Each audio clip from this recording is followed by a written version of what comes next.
ಕೊಡಲ್ಲ ನಾನು ರಾಜೀನಾಮೆಯನ್ನ ಕೊಡೋದಿಲ್ಲ. ಏನಿದೆ ಸಾಕ್ಷಿ? ಇದೆಲ್ಲ ರಾಜಕೀಯ ಷಡ್ಯಂತ್ರ. ವಿಪಕ್ಷಗಳ ವಿರುದ್ಧ ಆರ್ಮಿ ತಿಮ್ಮಾಪುರ ಕೆಂಡಾಮಂಡಲರಾಗಿದ್ದಾರೆ. ಅವರು ಹೇಳಿದಂತೆ ರಾಜೀನಾಮೆ ಕೊಡೋಕ್ಕಾಗತ್ತಾ?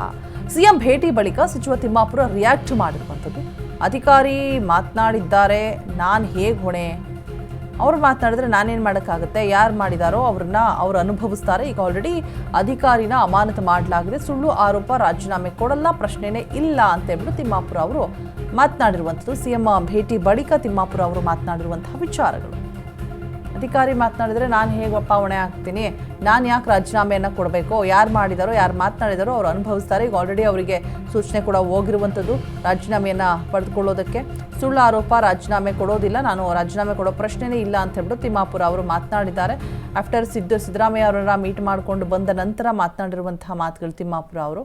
ಸೊ ನಾನು ರಾಜೀನಾಮೆ ಕೊಡೋ ಪ್ರಶ್ನೆನೇ ಇಲ್ಲ, ನಾನು ಏನು ಮಾಡಿದ್ದೀನಿ? ಅವ್ರುಗಳು ಅಧಿಕಾರಿಗಳು ಮಾತನಾಡಿದಂಥ ಸಂದರ್ಭದಲ್ಲಿ ನಾನು ಏನು ಮಾಡೋಕ್ಕಾಗತ್ತೆ? ಏನು ಸಾಕ್ಷಿ ಇದೆ? ಇದೆಲ್ಲ ರಾಜಕೀಯ ಷಡ್ಯಂತ್ರ. ವಿಪಕ್ಷಗಳ ವಿರುದ್ಧ ಆರ್ಬಿ ತಿಮ್ಮಾಪುರ ಕೆಂಡಾಮಂಡಲರಾಗಿರುವಂಥದ್ದು. ರಾಜಕೀಯ ಷಡ್ಯಂತ್ರ ನಡೆದಿದೆ ಇದರಲ್ಲಿ.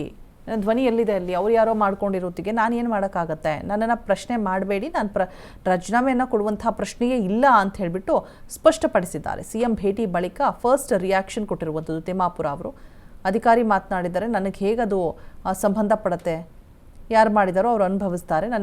ನನ್ನ ರಾಜೀನಾಮೆ ಕೊಡುವಂತಹ ವಿಚಾರ ಬರೋದೇ ಇಲ್ಲ ಇಲ್ಲಿ. ಈಗ ಆಲ್ರೆಡಿ ಅವರನ್ನು ಮಾತನಾಡಿರುವಂತಹ ಅಧಿಕಾರಿಯನ್ನು ಅಮಾನತು ಮಾಡಲಾಗಿದೆ. ನೀವೇನೀಗ ನನ್ನ ಆರೋಪ ಇದೆ ಅದು ಸುಳ್ಳು, ನಾನು ರಾಜೀನಾಮೆ ಕೊಡೋ ಪ್ರಶ್ನೆ ಇಲ್ಲ ಅಂತ ಹೇಳ್ಬಿಟ್ಟು ಸ್ಪಷ್ಟಪಡಿಸಿದ್ದಾರೆ.